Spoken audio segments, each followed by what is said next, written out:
எங்களுடைய ஆட்சியில் 6.5 லட்சம் ஹெக்டேர் அளவுக்கு குறுவை சாகுபடி நடந்துச்சு. ஆனால் இன்றைக்கு இந்த வருஷம் இந்த ஆட்சியில் வெறும் 1.5 லட்சம் ஹெக்டேர் அளவுக்கு தான் குறுவை சாகுபடி நடந்திருக்கு. நீங்கள் ஸ்பெஷல் பேக்கேஜ்னு சொல்லி 134 கோடி அறிவிச்சிருக்கிறீங்க. அதை எத்தனை பேருக்கு கொடுத்துருக்கிறீங்க என்பதை இந்த அவையில் தெரிவிக்க வேண்டும். ஏதாவது கணக்கெடுப்பு நடத்தியிருக்கிறீர்களா? மாண்புமிகு முதலமைச்சர் அவர்கள்.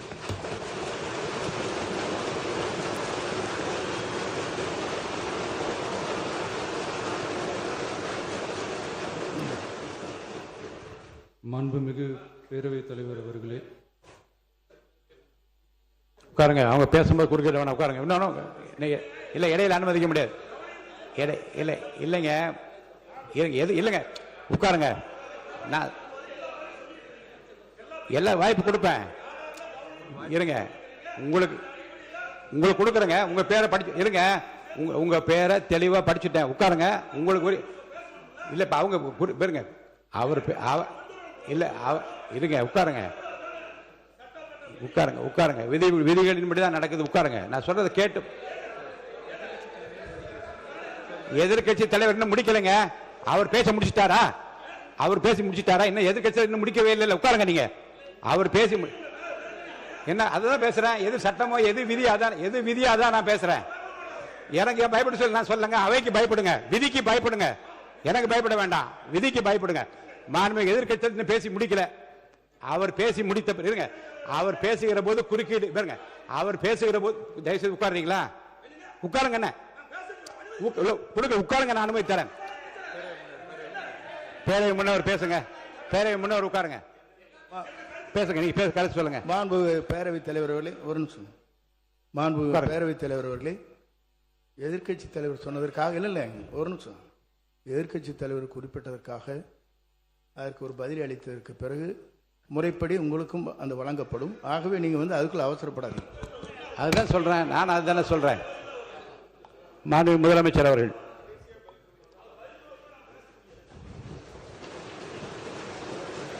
அந்த குறுவை சாகுபடிக்கு அந்த நிவாரண தொகுப்பு பற்றி எதிர்கட்சியிலேருந்து கேட்டிருந்தாங்க. அந்த குறுவை சாகுபடிக்கு அந்த நிவாரணம் ஏற்கனவே கொடுத்தாச்சு, வழங்கியாச்சு. இது அரசியலே நாங்கள் தான் அப்படின்னு சொல்லிக்கிறவங்களுக்கு இது எப்படி தெரியாமல் போச்சுன்னு எனக்கு தெரியல.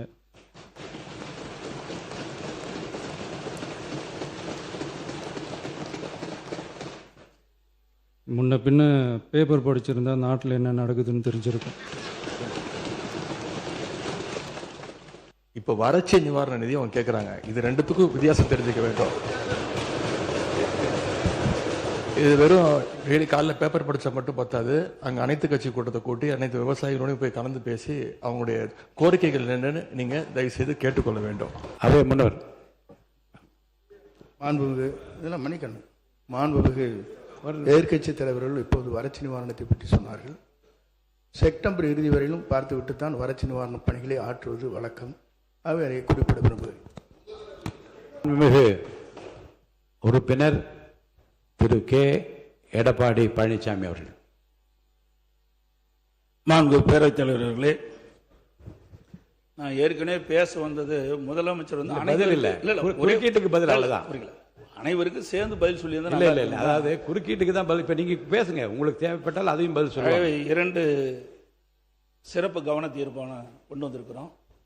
ஒன்று காவிரி நதிநீர் பிரச்சனை சம்பந்தமாக ஒன்று, மற்றொன்று டெல்டா மாவட்டங்களில் குறுவை சாகுபடி செய்த விவசாயிகள் தண்ணீரின்றி பயிர்கள் காய்ந்து அதனால் விவசாயிகள் பாதிக்கப்பட்டிருக்கிறாங்க. அந்த பாதிக்கப்பட்ட விவசாயிகளுக்கு தேவையான நிவாரணத்தை அளிக்க வேண்டும் என்ற 2 தலைப்பின் அடிப்படையில் தான் நாங்கள் கொடுத்தோம்.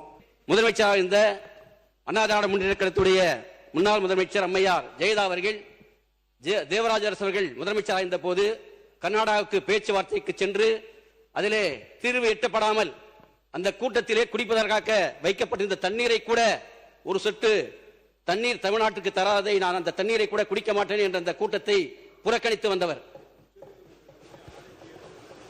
உச்ச நீதிமன்றம் ஆணை பிறப்பித்தது. அதுக்காக போனாங்க, தண்ணீர் தரமாட்டேன்னு சொல்லி சொன்னாங்க. அதனால வைக்கப்பட்ட குடி தண்ணீரை கூட ஒரு சொட்டு தண்ணீர் குடிக்காம புறக்கணிச்சாங்கன்னு சொல்ல வர. தப்பா சொல்ல. உறுப்பினர் மாண்பு உறுப்பினர், நீங்கள் கொடுத்திருக்கிற அந்த தீர்மானத்தை ஒட்டி பேசுன்னு சொல்வது காரணம் என்ன? இருங்க, இரு மாநிலங்களுக்கிடையே, இரு மாநில மக்களுக்கிடையே பல்வேறு நிகழ்வுகள் நடந்திருந்தாலும் அவற்றையெல்லாம் நீங்கள் திரும்ப திரும்ப சொல்வதன் மூலமாக எந்த இடத்திலும் வெறுப்புணர்வு வளராமல் பார்த்து கொள்ள வேண்டிய கடமை நமக்கு இருக்கிறது. அதெல்லாம் தண்ணி குடிக்கல, நிகழ்வுகளை சொல்லாமல் நீங்கள் கொடுத்துருக்கிறது என்ன கொடுத்துருக்கீங்க? காவிரி ஆற்றின் குறுக்கே கர்நாடகம் மேகதாது அணை கட்டுவதை தடுத்து நிறுத்தி காவேரியிலிருந்து தமிழ்நாட்டுக்கு தண்ணீரை சட்ட ரீதியாக பெற வேண்டிய அவசியம் குறித்து அந்த ரெண்டு கருத்தை தான் சொல்ல வரேன். இல்லை, அதனால மற்ற கர்நாடக அரசை அங்கே நடந்த நிகழ்வு இதெல்லாம் விளக்கமாக சொல்ல வேண்டிய அவசியம் இல்லை. பொதுமக்கள் மத்தியில் ஏற்பட்டுள்ள பதட்ட நிலை குறித்து கவனத்தை ஈர்த்து அமர்கிறேன் தான் அனுமதிக்கணும்.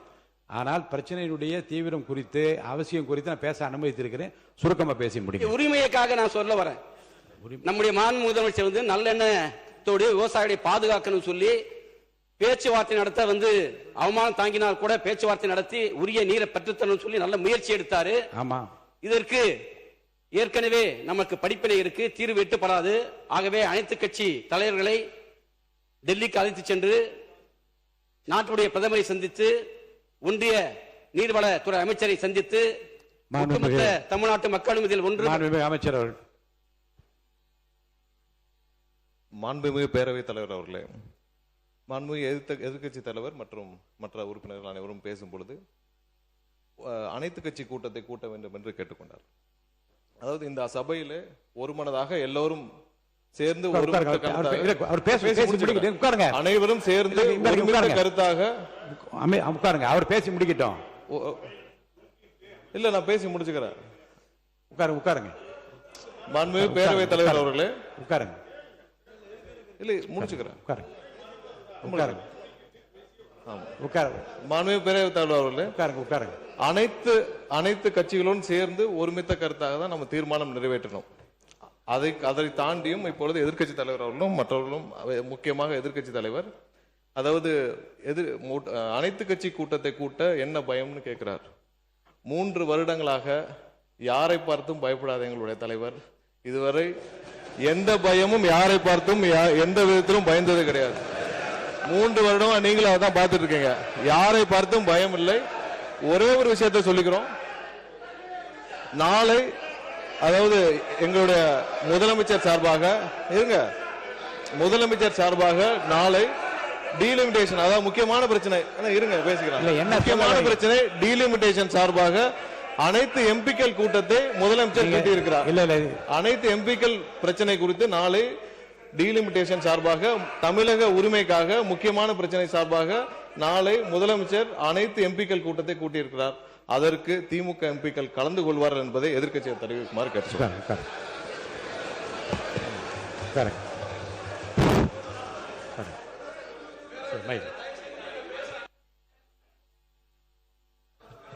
இப்ப நம்ம என்ன எதை விஷயமா பேசிட்டு இருக்கோம்? நீங்க சொன்னதுனால உங்களுடைய வார்த்தையை மதிச்சு நான் என்ன ஒத்திவைப்பு தீர்மானம் கொடுத்தனோ அதை பத்தி மட்டும் பேசினேன். ஏன் தண்ணி வரல, எப்போ தண்ணி வரணும்னு கேட்குறேன். அனைத்து கட்சி கூட்டத்தை எப்போ கூட்டுவேன்னு கேட்குறேன். பயிர்க்கடன் தள்ளுபடி எப்போ பண்ணுவீங்கன்னு கேட்குறேன். அதுக்கு சம்பந்தமே இல்லாமல் நம்முடைய அமைச்சர் அவர்கள் வேற ஏதோ திசை திருப்ப பார்க்குறாரு. இல்லை, மாண்புமிகு பள்ளிக்கல்வித்துறை அமைச்சர்,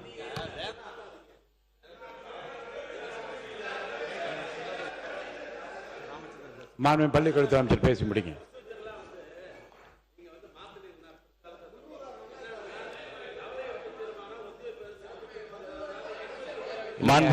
இருங்க, ஒரு நிமிஷம் உட்காருங்க. மாண்புமிகு உறுப்பினர் நீங்க ஒரு சீனியர், நீங்க உட்காருங்க. நீங்க ஒரு சீனியர் மெம்பர். நானே உங்களிடமிருந்து இந்த அவையை தெரிந்து கொள்ளட்டும், அல்லது நான் சொல்வதை விதியை அவையும் தெரிந்து கொள்ளட்டும். இப்ப நான் ஒரு உறுப்பினர் பேச அழைக்கிறேன். அவர் கூறுகிற கருத்துக்கள் உண்மைக்கு மாறாகவும் தவறான தகவலை தருவதாகவும் அல்லது மக்களுக்கு நன்மை பயக்குவது அளிப்பதிலிருந்து விலகுவதாக இருந்தால் அதை சரி செய்ய வேண்டிய பொறுப்பும் கடமையும் அரசுக்கு இருக்கிறது. அவர் என்ன பேசினாலும் அதற்கு சரியான ஏற்ற பதில் இருந்தால் அது நன்மை பயக்குமானால் நான் அனுமதிக்கிறேன்.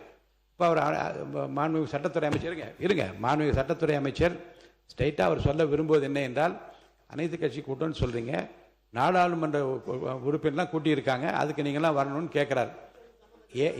ஏன் சம்பந்தம், அதாவது என்னன்னா முறை இல்லை இல்லை, இருங்க இருங்க இருங்க இருங்க இருங்க இருங்க மாண்புமிகு பள்ளிக்கல்வி சொல்லுங்க, பதில் சொல்லுங்க. மாண்புமிகு சட்டமன்ற பேரவை தலைவர் அவர்களே, வரலாற்று சிறப்புமிக்க நம்முடைய இந்த தமிழ்நாடு சட்டமன்றத்தில் 6/12/2018, அதாவது 2018ஆம் ஆண்டு டிசம்பர் மாதம் 6ஆம் தேதி இதே போன்ற ஒரு நிகழ்வில் காலையில் நம்முடைய சட்டமன்ற நிகழ்வை முடித்து அன்று மதியமே மிக முக்கியமான ஒரு சிறப்பு தீர்மானம் நிறைவேற்றப்பட்டதை சுட்டிக்காட்டி, அனைத்து கட்சி கூட்டத்தினுடைய நோக்கம் என்பது என்ன, அனைத்து கட்சிகளின் குரலும் நாட்டின் நலன் கருதி ஒன்றாக மக்கள் பிரதிநிதிகள் ஒன்று கூடி ஒரு தீர்மானத்தை நிறைவேற்றுவது. இங்கேயே அனைத்து கட்சியினுடைய பிரதிநிதிகளும் இருக்கிறார்கள். எப்படி 2018 அப்படி ஒரு தீர்மானம் நிறைவேற்றணுமோ அதே போல இப்போதும் கலந்து பேசி ஒரு சிறப்பு தீர்மானம் கூட நிறைவேற்றலாம். அது மட்டுமல்ல, அனைத்து கட்சி கூட்டம் எப்படி தமிழ்நாட்டு நலன் கருதி, தமிழர் நலன் கருதி, விவசாய பெருமக்கள் நலன் கருதி கூட்ட வேண்டும் என்று எதிர்க்கட்சி தோழர்கள் சொல்கிறார்களோ, அதே தமிழ்நாட்டு நலன் கருதி, தமிழர் நலன் கருதி தான் நாளைய தினம் மாண்புமிகு முதலமைச்சர் ஒரு அனைத்து கட்சி கூட்டத்தை கூட்டியிருக்கிறார். இது சட்டமன்ற உறுப்பினர்களுக்கு, அது நாடாளுமன்ற உறுப்பினர்களுக்கு, அதே நாட்டு மக்கள் நலன் கருதி அவர்களும் வரணும், வருகவர்கள் இருகரம் கூப்பி வரவேற்கிறோம். இதைதான் நாங்கள் சுட்டிக்காட்டுகிறோம் என்பதை மாண்புமிகு உறுப்பினர்கள் மூலமாக தெரியப்படும். கர்நாடக அரசு மேகதாது அணை கட்டுவதற்கான அதாவது என்ன கொஞ்சம் பேச விடுங்க. ஏன்னா எதிர்கட்சி தலைவர் கேட்டதுக்கு ஒரு பதில் மட்டும் நான் கேட்கணும். அவர்கிட்ட ஒரே ஒரு கேள்வி கேட்டுக்கிறேன்.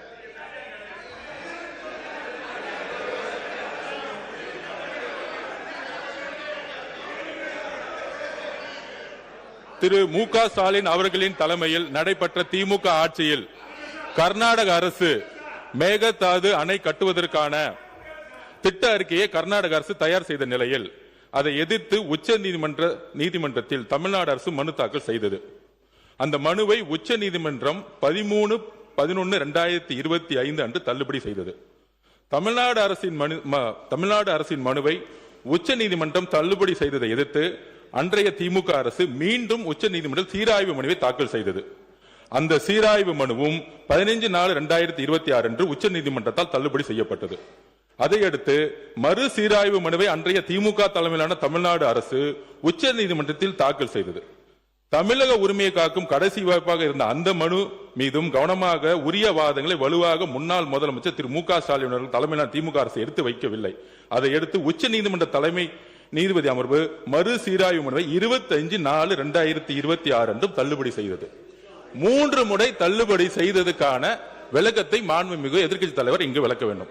இந்த உச்சநீதிமன்றத்தில் இந்த டிபிஆர் கேஸ தள்ளுபடி ஏன் செஞ்சுச்சுன்னு அவங்களுடைய திமுக ஆட்சியில தான் இந்த மேகதாது விஷயமா உச்சநீதிமன்றத்தில் 3 முறையும் தள்ளுபடி செஞ்சாங்க. அது எதனால தள்ளுபடி செஞ்சு எதிர்க்கட்சி தலைவர்கள் சொல்லட்டும். நாங்கள் புதிய அரசை எங்களுடைய மாண்புமிகு முதலமைச்சர் வந்திருக்கோம். 3 முறை உச்ச நீதிமன்றத்தில் திமுக தலைமையான அரசு மேகதாது அப்பீல்ல ஏன் தோத்தாங்கிறத எதிர்க்கட்சி தலைவர் சொல்லட்டும். ஒருத்தர் அவங்க பேச போறாங்க. மாண்புமிகு உறுப்பினர் உட்காருங்க, அவங்க பேசட்டும். யாராவது ஒருத்தர் பேசுங்க.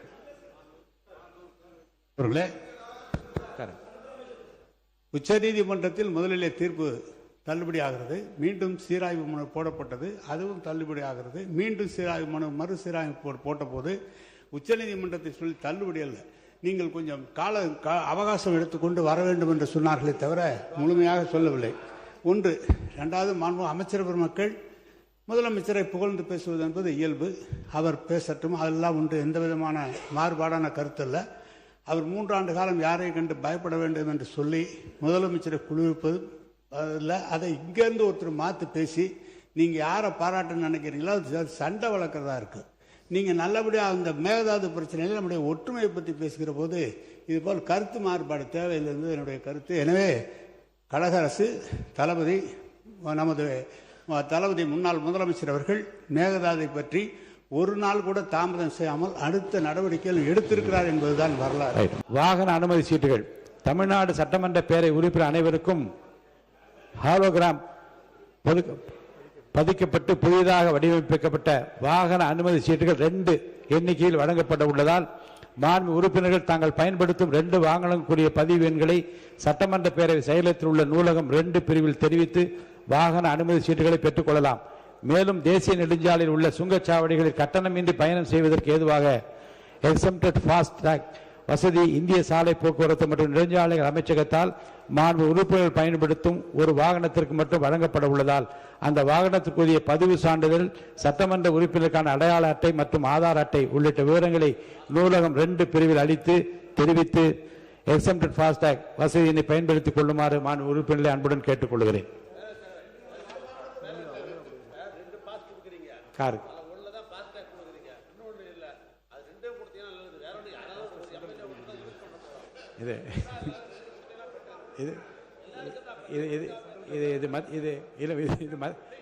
மத்திய அரசு கொடுப்பது. உங்கள் கோரிக்கையை நிச்சயமாக ஆய்வு மத்திய அரசு பல கோரிக்கைகளை வைப்பது போல் இந்த கோரிக்கை மத்திய அரசுக்கு வைக்கப்படும். 2026-27 ஆண்டுக்கான திருத்திய நிதிநிலை அறிக்கை மற்றும் 2026-27 ஆண்டுக்கான வேளாண்மை திருத்திய நிதிநிலை அறிக்கை ஆகியவற்றின் மீது பொது விவாதத்தை தொடங்கி வைப்பவர் மாண்பு உறுப்பினர் திரு எஸ் ரகுபதி அவர்கள்.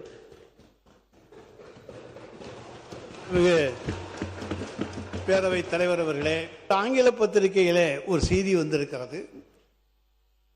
பிரவீன் சக்கரவர்த்தி என்கின்ற காங்கிரஸ் நாடாளுமன்ற உறுப்பினர் அவர் அவருடைய தலைமையிலே காங்கிரஸ் கட்சியிலே ப்ரொஃபஷனலிஸ்ட் காங்கிரஸ் மற்றும் டேட்டா அனாலிசிஸ் விங் என்ற அமைப்புகள் செயல்படுவதாகவும் இதன் வாயிலாக திரு பிரவீன் சக்கரவர்த்தி அவர்கள் தமிழ்நாட்டு அரசின் கொள்கைகளை வடிவமைப்பதிலும் திரு மாண்டேக் சிங் அலிவாலியா போன்ற தலைமையிலான ரெவின்யூ ஆகுமெண்டேஷன் கமிட்டி அமைப்பதிலும் ஆலோசனைகளையும் அறிவுரைகளையும் வழங்குவதாக அந்த பத்திரிகை செய்தி தெரிவிக்கிறது. அது உண்மையா? அப்படி ஒரு கமிட்டி இருக்கிறதா? அவருக்கு என்று தனியாக ஒரு அதிகாரத்தை இந்த அரசு தந்திருக்கிறதா? இது உயர்கல்வித்துறை அமைச்சர் அவர்கள். மாண்புமிகு மரபு இல்லை. இருங்க, அவர் பேசுறது இருங்க. அவர் என்ன சொல்ல வரான்னு முழுமையா கேளுங்க. கேட்டு அப்புறம் பேசுங்க. அமைதியா இருங்க. அமைதியா இருங்க. ஒரு நிமிஷம். I'll come to the point. Sir, மாண்புமிகு பேரவை உறுப்பினர் அவர்கள் சொன்னதற்கான நம் பாயிண்ட்டுக்கு வரேன். முழுமையா அவரை பேச விடுங்க. அவர் என்ன நீங்க பேசுனீங்க, அமைதியா இருந்தாங்க. நீங்க அவர் பேச விடுங்க, அப்புறம் பேசுங்க. அமைதியா இருங்க. மாண்புமிகு நாடாளுமன்ற உறுப்பினர் பிரவீன் சக்கரவர்த்தி அவர்கள் தமிழக அரசின் சார்பாகவோ தமிழக அரசினுடைய அங்கீகாரம் பெற்ற அமைப்புகளின் சார்பாகவோ தமிழக அரசு அமைத்திருக்கிற குழுக்களின் சார்பாகவோ தமிழக அரசு அமைத்திருக்கிற எந்த நிர்வாக அமைப்புகளிலுமோ அவர் அங்கத்தினராக இல்லாதவர். ஊடகங்கள் சமீப காலமாக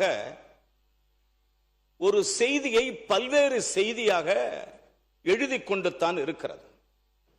ஆக ஒரு பத்திரிகையில் வருகிற செய்தியை வைத்துக் கொண்டு ஒரு நீண்டகால நெடிய பாரம்பரியம் கொண்ட ஒரு இயக்கத்திலே இருக்கிற முன்னாள் அமைச்சர் அவர்கள் சம்பந்தமில்லாத ஒரு முன்னாள் அவையில் இல்லாத ஒரு நபரை பற்றி கருத்துக்களை சொல்லுவதை ஏற்புடையதல்ல, அதை அனுமதிக்க முடியாது, மரபுகளை மீறிய செயல். இதை நிறுத்திக் கொள்வது நன்றி. அமைச்சர் இனி உங்களுக்கு தெரிந்த ஒன்றுதான், பத்திரிகை செய்திகளை அவையில் மேற்கோள் காட்டுவதாக இருந்தால் என்னுடைய முன் அனுமதி இல்லாமல் நான் அனுமதிக்க மாட்டேன்.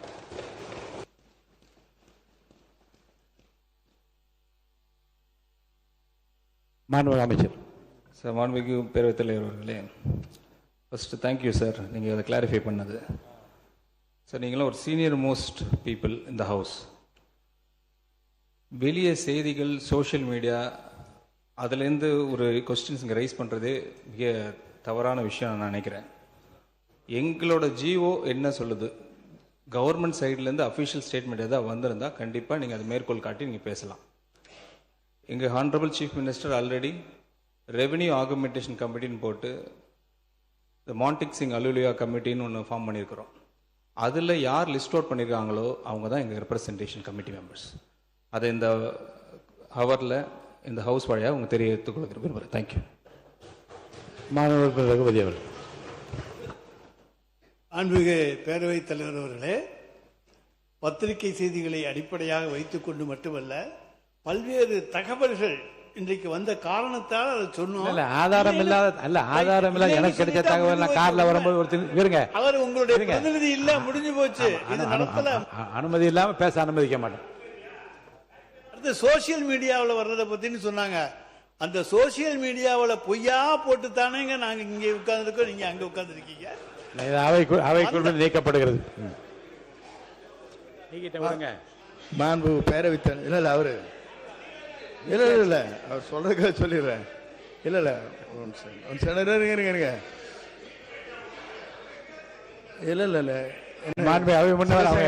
சிவசங்கர் நான் நீக்கிட்டேன். அது தொடர்பா பேசுவாங்க, வேற ஏதாவது சொல்லுங்க. அது அவை குறிப்பிட்டு நான் நீக்கிட்டேன். இல்ல அதை நீக்கிட்டாரு. இல்ல இல்ல நான் சொன்னது ஒன்னே ஒன்றுதான். அரை கோயிலிருந்து நீங்கள் நீக்கி விட்டீர்கள். சோசியல் மீடியாவில் வந்தனால தான் இப்படி வந்தேன்னு சொன்னேன். சோசியல் மீடியா எல்லாமே கையில் வச்சிருந்தனால தான் நீங்க அங்க இருக்கிறீங்க, நான் இங்க இருக்கிறேன். சோசியல் மீடியா எங்களுக்கு இல்ல, உங்களுக்கு தான். அடுத்து மாநில உறுப்பினர் அவங்க பேசுங்க. உட்காருங்க உட்காருங்க உட்காருங்க. ரெண்டையும் வைங்க, நோ அப்ஜெக்ஷன். அதாவதுங்க சோசியல் மீடியாவில் அப்ப அடுத்து அவர் சொல்லிட்டார்ல, அதை ஏத்தா இதையும் ஏத்துக்கங்க. நீங்க சப்ஜெக்டுக்குள்ள வாங்க. இல்லைங்க, அது கசிவுன்னு இந்த இதுல பார்த்தா நிறைய இடத்துல இருக்கு. கட்டடத்துல எங்கேயாச்சும் கசிவு இருந்தா சொல்லுவாங்க. இன்னமும் புது வார்த்தையை கண்டுபிடிச்சிருக்கீங்க, கசிவு. நாளை கசிவு நீர் குட்டைன்னு சொல்லித்தான் நாங்கள் கேள்விப்பட்டிருக்கோம். கசிவு என்கின்ற புதிய வார்த்தையை கொண்டு வந்திருக்கிற உங்களுக்கு என்னத்தை சொல்றதுன்னு சொல்ல முடியாது. அடுத்ததாக எந்த டெண்டர் இன்னும் நீங்க வைக்கல. நிதி அமைச்சர் இல்ல கசிவுக்கு விளக்கம் சொல்லிட்டா, அவர் சொல்ல விரும்புறாரு, சொல்லுங்க. மாண்புமிகு பேரவைத் தலைவர் அவர்களே, இப்போ இன்பிட்வீன் நான் சொல்லிக்கிட்டே இருக்கணும்னு பதில் நினச்சிங்கன்னா அது டைம் வளர்த்துக்கிட்டே போகும். அது ரொம்ப நேரம் ஆகிடும். அப்புறம் உங்களோடது கன்க்ளூட் பண்ண முடியாது, மற்றவங்களும் பேச முடியாதுன்னு நினைக்கிறேன். நான் பேசணுன்னா கிட்டத்தட்ட ஹானரபிள் சீஃப் மினிஸ்டர்கிட்ட நான் கொடுத்த ஆவணங்களே அவர் மூலமாக பேச போகுது. கிட்டத்தட்ட ஆடிட்டிங் முடிஞ்சு ஒரு 3 துறைக்கான ஆடிட்டிங் முடிச்சிருக்கோம். நீங்கள் கேட்குறீங்களா கசிவுன்னு. அந்த லீக்கேஜஸோட ரிப்போர்ட் எல்லாம் ஆடிட் தலைவரோட டேபிள் முன்னாடி இருக்கு. அவர் எப்போ அதை பற்றி பேசணும்னா அவர் தான் முடிவு எடுக்கணும். நீங்கள் பேசுறதுனா நீங்கள் இப்போ பேசிடுங்க. 3 டிபார்ட்மெண்ட்டில் ஆடிட்டிங் முடிஞ்சிருக்கு. போன 5 ஆண்டுகள் திமுக ஆட்சியில் எவ்வளோ ஆடிட்டிங் பண்ணிடுறாங்க எனக்கு தெரியாது, அதை நான் விசாரிச்சு தான் சொல்லணும். ஆனால் வந்த 60 நாட்களில் ஹானரபிள் சீஃப் மினிஸ்டர் அவர்கள் எங்களை கூப்பிட்டு நீங்கள் கேட்கக்கூடிய இந்த கேள்விகள் இந்த நேரத்தில் கண்டிப்பாக கேட்பீங்கன்னு அவர் முன்கூட்டியே கணிச்சு வச்சிருக்காருன்னு நினைக்கிறேன். அவர் எங்கள்கிட்ட கேட்டுட்டார். பிஃபோர் த அசம்பிளி கமெண்ட்ஸ் எனக்கு ரிப்போர்ட் வேணும்னு சொல்லியிருந்தாங்க. அந்த அடிப்படையில் எல்லா ரிப்போர்ட்டும் ரெடியாக இருக்குது. ஏன்னா ரிப்போர்ட் அடிப்படையில் தான் பேசணும்னு சொல்லிட்டு லாஸ்ட் அசம்பிளி செஷனில் பார்ட்டி என்ற ஒரே வாரத்தில் எல்லாம் எழுந்து போனீங்க. இப்போ அப்படி நடக்காது சார், இப்படி நடக்கவே நடக்காது. இன்னைக்கு எல்லா ரிப்போர்ட்டும் அவர்கிட்ட இருக்கு. வெளிப்படையாக ஹானரபிள் சீஃப் மினிஸ்டர் உங்களுக்கு அனௌன்ஸ் பண்ணுவாங்க. அதை நீங்கள் படிக்கிறதுக்கே கிட்டத்தட்ட எனக்கு தெரிஞ்சு உங்களுக்கு 100 நாள் மேலே ஆகிடும். அதை முடிச்சுட்டு வந்து பேசுங்க. இங்கே நான் எல்லாம் டீட்டெயிலாக சொல்கிறேன் உங்களுக்கு. தேங்க்யூ. பேசுங்க மாண்பு உறுப்பினர். நல்லது, வரவேற்கிறோம். என்னன்னா இப்போ பில்லு வாங்குறதுக்கு ஒவ்வொரு அலுவலகத்துக்கும் போய் பாருங்க. மாண்புமிகு அமைச்சர் அவர்களே, நீங்க ஏதாச்சும் போலீஸ் டிபார்ட்மெண்ட் அது உங்க கையில் இருக்கு பாருங்க. நீர்வளத்துறையிலே 3% கொடுத்தா தான் பில்லுன்னு சொல்லி சொல்றாங்க. பொதுப்பணித்துறையிலே 5% நீர்வளத்துறை அமைச்சர்.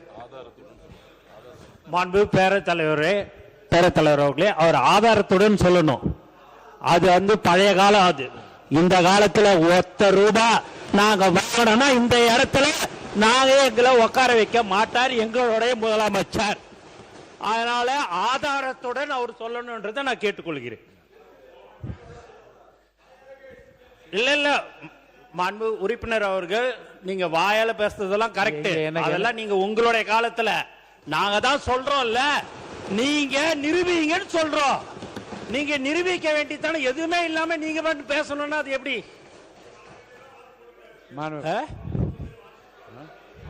யாரு போட்டிருக்கிறா?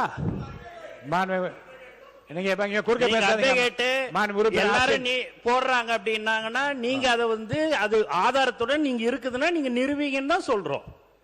நீங்க எதுவுமே நீங்க என்னங்க நீங்க பில்லுக்குன்னு சொல்றீங்க, அதுக்கு இந்த மாதிரி பில்லுக்கு கொடுத்தாங்கன்னு சொல்லுங்க. அது ஏன்னா பழக தோஷமா இருந்திருக்கலாம்னு நான் நினைக்கிறேன். உறுப்பினர் ரகுபதி பேச ஆரம்பிங்க, தொடர்ந்து பேசுங்க. உங்க தோஷமா இருக்கலாம். நிதிநிலை அறிக்கை மீதும் வேளாண் மீது பேசுங்க. நீங்க நிதிநிலை அறிக்கையில தான் நீங்க சொல்லியிருக்கீங்க, மக்களின் வரிப்பணத்தில் இருந்து ஒரு பைசாவும் தொடமாட்டோம், தொட விடமாட்டோம், தொட்டால் விடமாட்டோம், இதற்கு முன் தொட்டவர்களையும் விடமாட்டோம். ஐயா, சனிக்கிழமை அன்னைக்கு பனையூர்ல நடக்கிற அந்த வாரச்சந்தையில போய் பார்த்தீங்கன்னா இதுக்கு என்னென்னாலும் தொட்டவங்களோ அவங்க தாங்க வந்துகிட்டு இருக்காங்க. மாண்பு பேரவைத் தலைவர் அவர்களே, மாண்பு உறுப்பினர் இங்கே பேசுகிற போது ஒன்றை சொன்னார். அவர் சொல்லுகிற போது பனையூரை பற்றி சொன்னார். நீங்களும் அங்கே இருந்து நான் இங்கே மாறி இருக்கிறேன் என்பது நாடறியும்.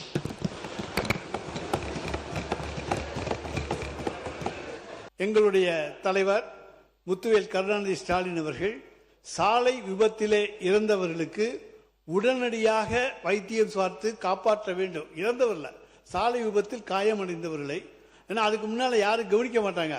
பார்த்தா போலீஸ்ல எஃப்ஐஆர் போட்டு நம்மளை சாட்சி கூப்பிட்டுருவான்ட்டு யாரும் பார்க்க மாட்டாங்க.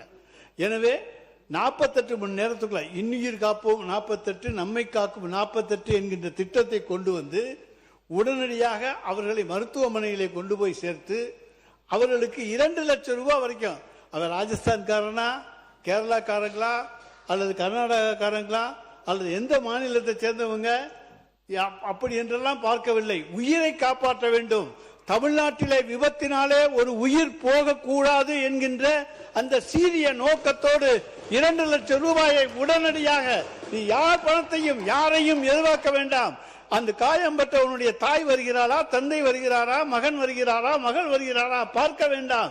நீ உடனடியாக அவர்களுக்கான வைத்தியத்தை செய், அதற்கான பணத்தை இந்த அரசு தரும் என்று தந்தவர் எங்களுடைய மாண்புமிகு முத்துவேல் கருணாநிதி ஸ்டாலின் அவர்கள். இன்றைக்கு அந்த திட்டத்தை பற்றி இதில் எதுவும் காணும். மாண்புமிகு பேரவைத் தலைவர் அவர்களே, மாண்புமிகு உறுப்பினர் குறிப்பிட்ட அந்த NK48 என்ற திட்டம் கண்டிப்பாக இந்த ஆட்சியிலும் தொடர்ந்து கொண்டுதான் இருக்கிறது.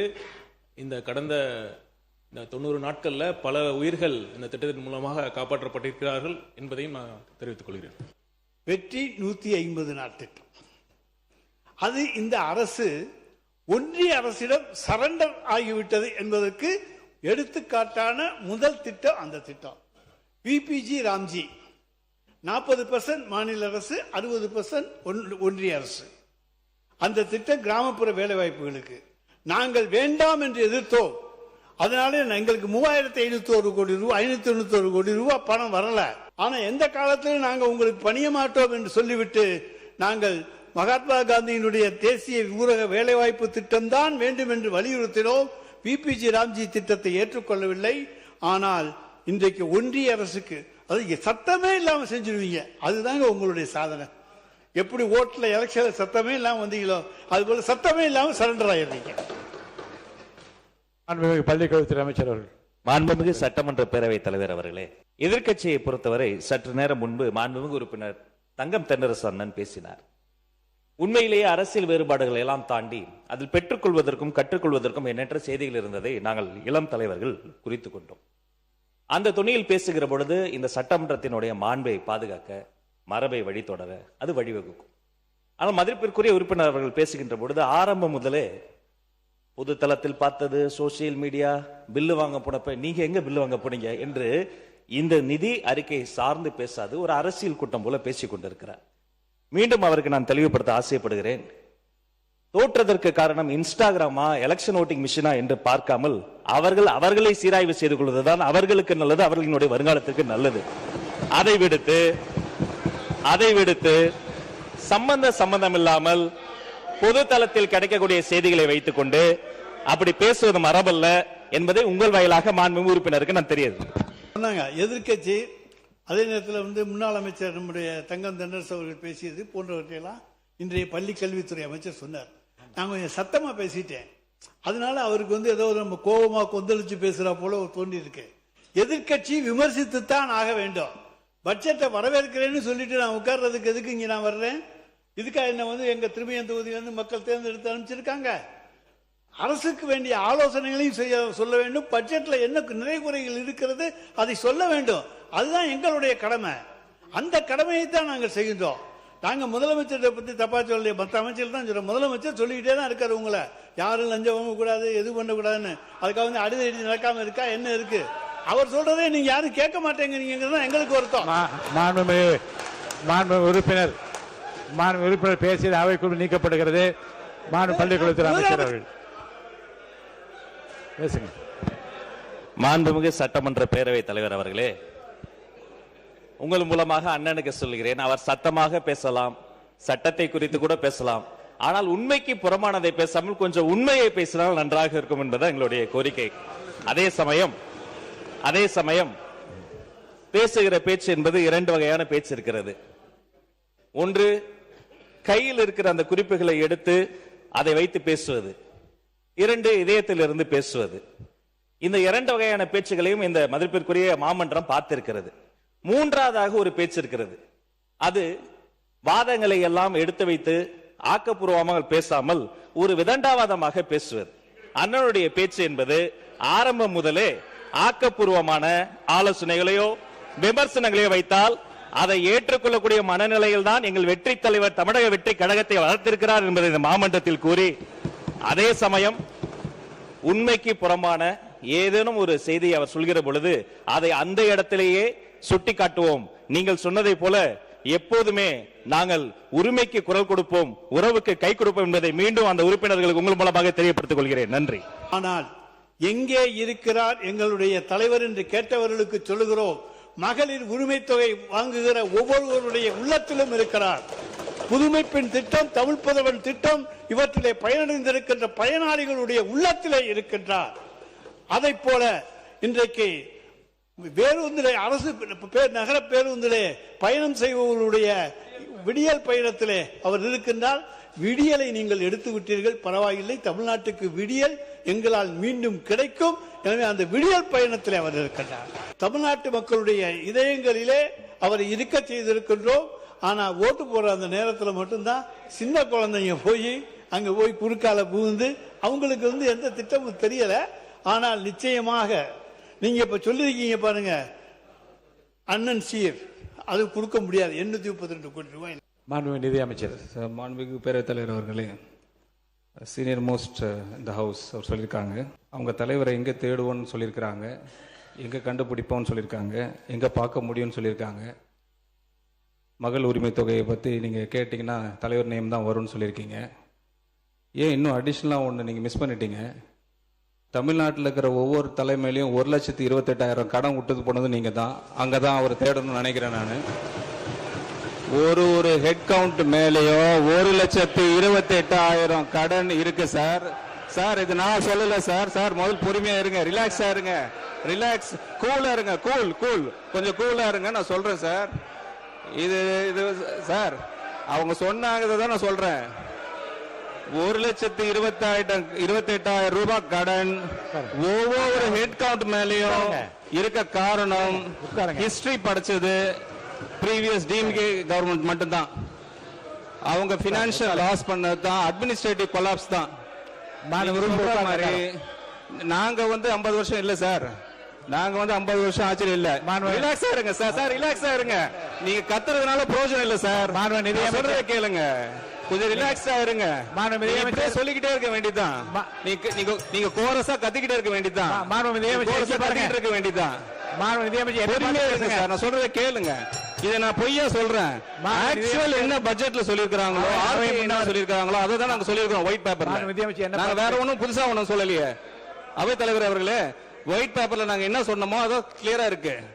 1,28,000 ரூபாய் கடன்ன்றது அவங்க விட்டுட்டு போன கடன்.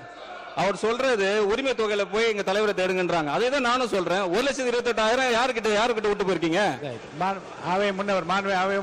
பேஸ் பண்ணி தான் நாங்க பட்ஜெட் போட்டிருக்கோம்.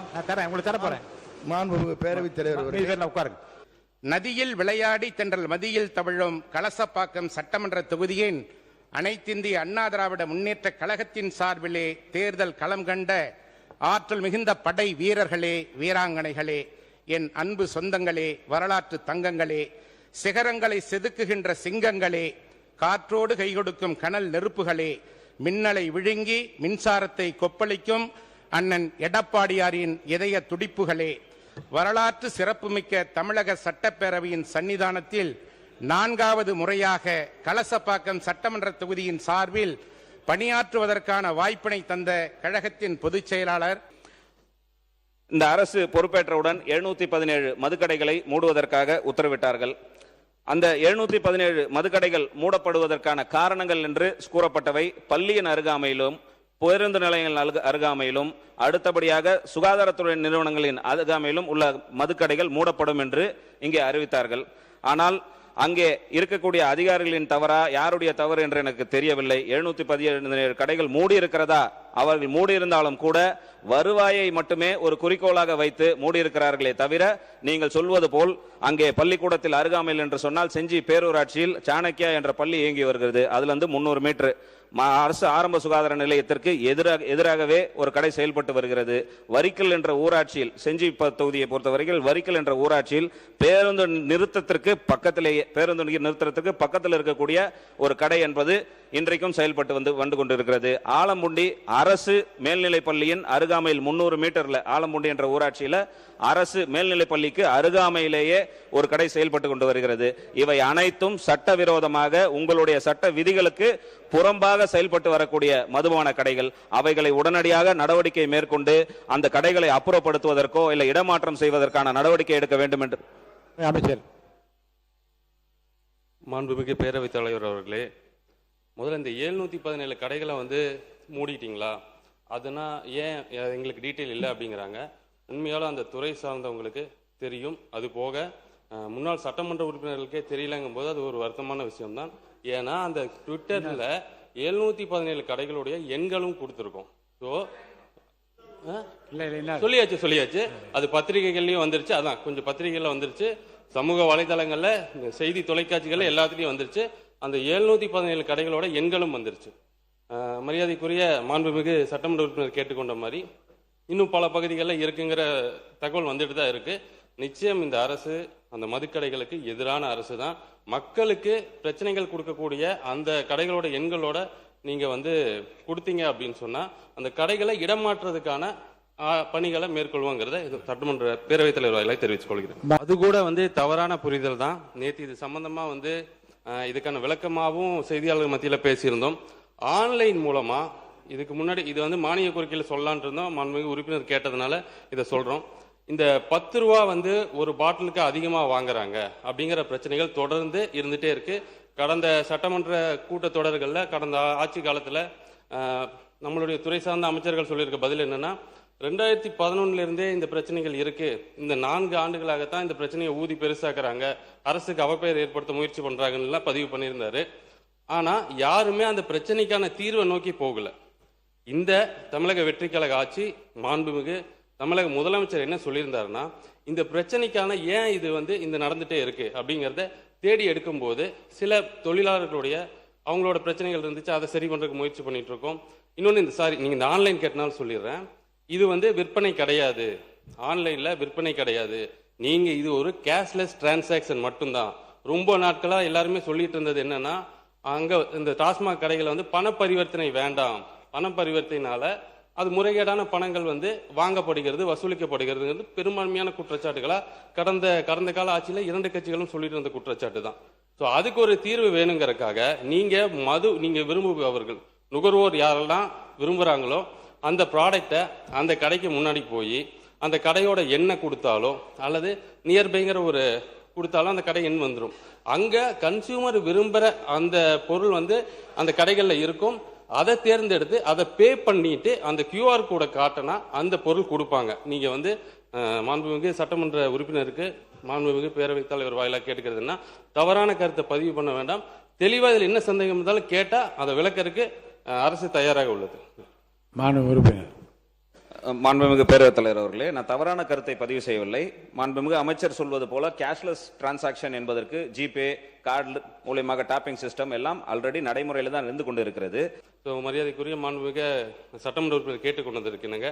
கடந்த கால ஆட்சிகள் என்னன்னா பூரண மதுவிலக்கு அமல்படுத்தப்படும் அப்படின்னு சொன்னாங்க. இந்த பக்கம் இருக்கும்போது நீங்க ஏன் அமல்படுத்தலன்னு கேட்பாங்க, அந்த பக்கம் போகும்போது நீங்க ஏன் அமல்படுத்தலன்னு கேட்பாங்க. இது தொடர்ந்து நடந்துட்டு வந்துட்டு இருந்ததுதான். அப்போ கடந்த காலத்துல அந்த துறை சார்ந்த அமைச்சர் பேசும்போது என்ன சொல்லியிருந்தாரு அப்படின்னா, இந்தியா ஃபுல்லா மது விற்பனையை தடை செஞ்சா மட்டும்தான் பூரண மது விலக்குங்கிறது தமிழ்நாட்டில் சாத்தியம் அப்படின்னு சொல்லியிருந்தாங்க. அப்போ இங்க மது விலக்கை கொண்டு வரும்போது பக்கத்து மாநிலங்கள்ல, நம்மளோட எல்லையொட்டி இருக்கக்கூடிய மாநிலங்கள்ல அந்த மது இப்பவே கடந்த கால ஆட்சிகளே இல்லிசிட் அராக்குன்னு சொல்லக்கூடிய அந்த பொருட்கள் உள்ள வந்துட்டு இருந்துச்சு. அதை தடுக்கிறதுக்கான நடவடிக்கை எடுக்காம இருந்துச்சு. எங்களுடைய அரசு மதுவை மக்களுக்கு எளிதாக கிடைக்கிற வண்ணம் செய்யக்கூடாது அப்படிங்கிறதுல ரொம்ப தெளிவா இருக்கும்.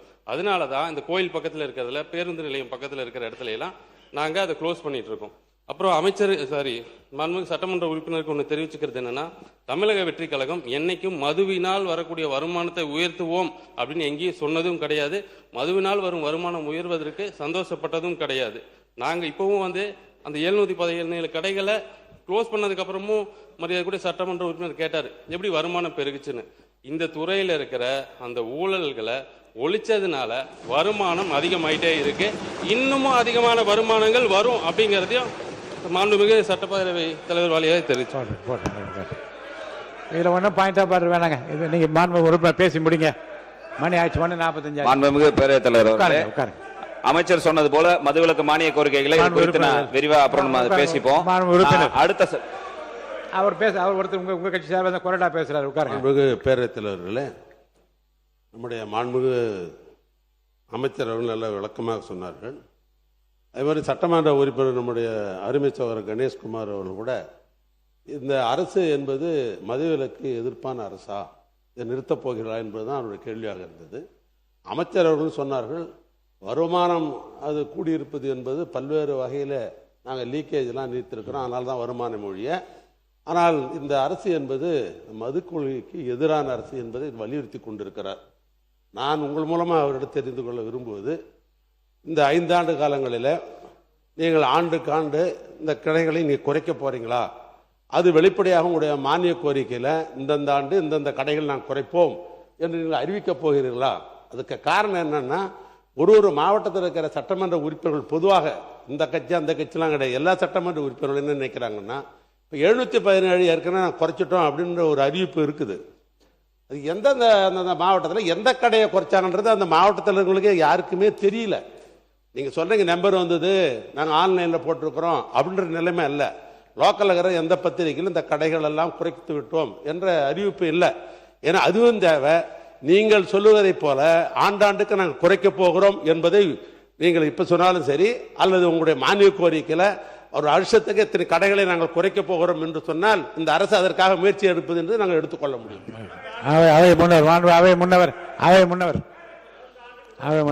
மாண்பு பேரவைத் தலைவர் அவர்களே, மதுவிலக்கை கொண்டு வந்தவர்களே யார் என்பது நாடறியும். மதுவிலக்கை முதலே கொண்டு வந்தவர் நீங்கள் தான். இப்போது அதற்காக வக்காலத்து வாங்கி கொண்டிருப்பவர் நீங்கள் தான்.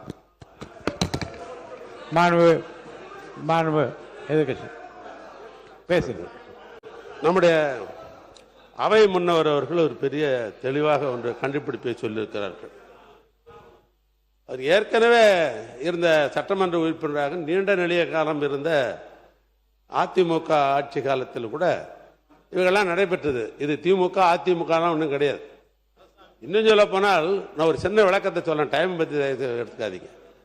காங்கிரஸ் பேரியக்கம் ஆண்டு கொண்டிருக்கிற பொழுது அப்பொழுது நேரு அவர்கள் டேக்சன் கமிட்டின்னு ஒரு கமிட்டி அனுப்பினார், எல்லா மாநிலத்துக்கும் அனுப்பினார், இந்த சாராய கடையெல்லாம் திறக்கவே கூடாது அப்படின்னு. அப்ப தமிழ்நாட்டில் காங்கிரஸ் சார்பாக என்ன சொன்னாங்க தெரியுமா? திருட்டு சாராயம் காவிரி ஆறை போல ஓடுகிறது, அதை கட்டுப்படுத்த வேண்டும் என்று சொன்னால் சாராய கடை இருக்க வேண்டும். அது தப்பான விஷயம் இல்லை. திருட்டு சாராயம் சாப்பிட்டா உடம்பெல்லாம் கெட்டு ஆஸ்பத்திரிக்கு அதிகமாக செத்து விடுவோம் என்ற அடிப்படையில் தான் அந்த கருத்து சொல்லப்படுது. வேணுன்றதுக்காக சொல்லப்பட்ட கருத்து அல்ல. அதனால ஏற்கனவே நீங்க அதிமுகவில் அமைச்சராக இருந்த காலத்திலும் அப்பொழுது நடைபெற்றது. அப்ப நீங்க அறிவுரை சொல்லி வேணான்னு சொல்லியிருக்கலாம், அதை வேணான்னு சொல்லியிருக்கலாம். ஒன்று. இன்னொன்று, அமைச்சர் அவர்கள் நீங்க நல்லா தான் பதில் சொல்றீங்க, ரொம்ப சின்ன வயசாக தான் நல்லா பதில் சொல்றீங்க. ஆனா போறதுக்குள்ள ஒரு அடி அடிக்கிறீங்க. என்னன்னா ஊழல்னு எப்பயும் சொல்றேன், ஊழல்னு யார் பேசினாலும் சரி அதற்குரிய ஆதாரத்தை சட்டமன்றம் தரலாம். மேடையில் எப்படி வேணாலும் பேசலாம், எப்படி வேணாலும் பேசலாம், அது ஒன்றும் தவறு இல்லை. மேடையில் ஒரு மாதிரி பேசிக்குவாங்க. ஆனா ஊழல் என்றால் அதற்கு எப்போ ஆதாரம் தர வேண்டும். ஆதாரம் கொடுத்தா தானே நாங்க அடுத்த கட்டத்துக்கு நாங்க போக முடியும்.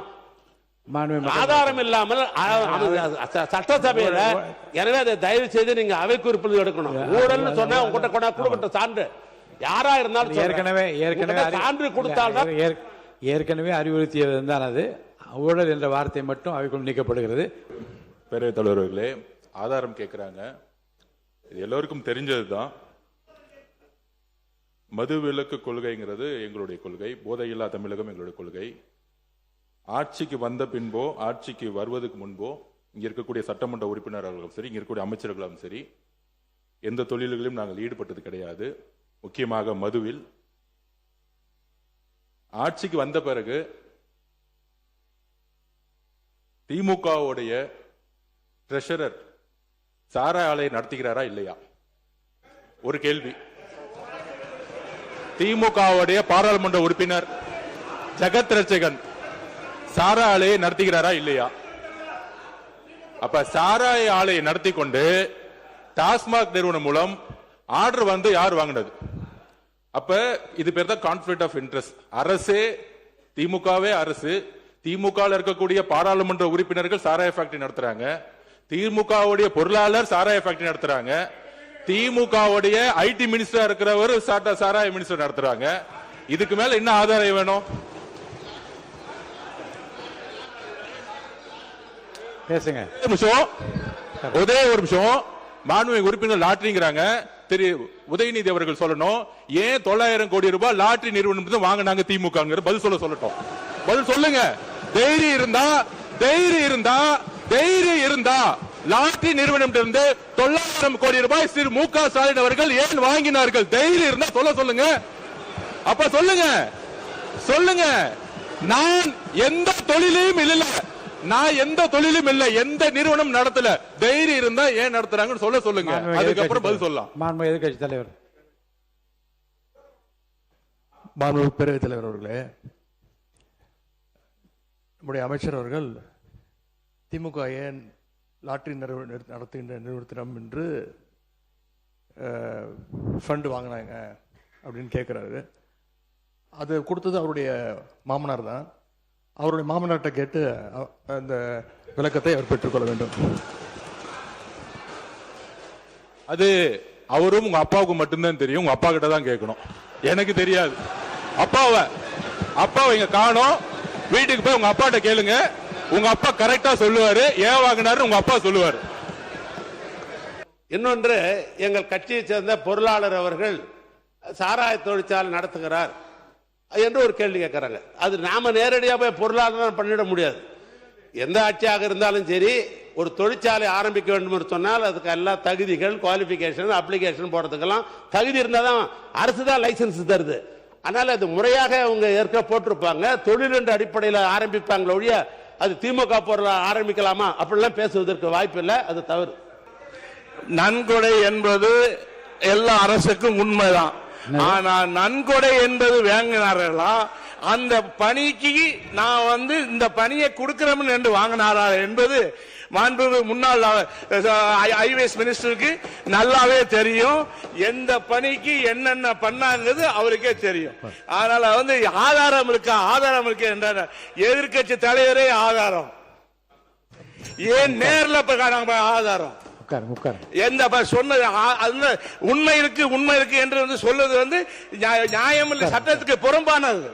உட்காருங்க. பேரவைத் தலைவர் அவர்களே, இங்கு சில தவறான முன்னுதாரணங்களை இங்கே மாண்புமிகு அமைச்சர் அவர்கள் முன்னாள் முதலமைச்சர்களுக்கு பெயரை குறிப்பிட்டு விவாதத்தில் விளைவித்திருக்கிறார். அந்த நன்கொடை என்பது அகில இந்திய ரீதியில் பாரதிய ஜனதா கட்சி வாங்கியிருக்கிறது, காங்கிரஸ் வாங்கியிருக்கிறது, மற்ற கட்சிகள் எல்லாம் அந்த பணம், அது அந்த பணம் நான் சொல்லி முடிச்சிருக்கேன், வாங்கியிருக்கு இருங்க, வாங்கியிருக்கிறது. அந்த பணம் நன்கொடை கட்சியினுடைய இன்கம் டேக்ஸ்ல உள்ள போய் தொழில் மூலமா சம்பாதிச்சப்படுறதுக்கு இன்கம் டேக்ஸ் கட்டிய பணம் அதோடைய வங்கி கணக்கில் இருக்கிறது. அதே பல்வேறு அரசியல் கட்சிகள் நன்கொடையாக வாங்கி இருக்கிற சூழ்நிலை இருக்கிறது. அதை போய் இங்கே விவாத பொருளாக அதை லஞ்ச பணம் மாதிரி உருவகப்படுத்துறது தவறு. அதை அவை குறிப்பிலிருந்து நீக்க வேண்டும் என்று கேட்டுக்கொள்கிறேன். மாண்புமிகு கணேஷ்குமார் அவர்கள் இந்த மதுவிலக்கு பற்றிய பேசிய பேச்சுக்களுக்கு பிறந்த அனைத்து விவாதங்களையும் நான் ஆய்வுக்கு எடுத்துக்கொள்கிறேன். படித்து பார்த்து ஆய்வு செய்து எதை நீக்க வேண்டும் அதை நீக்குவதற்கான முயற்சி பண்றேன். அடுத்தது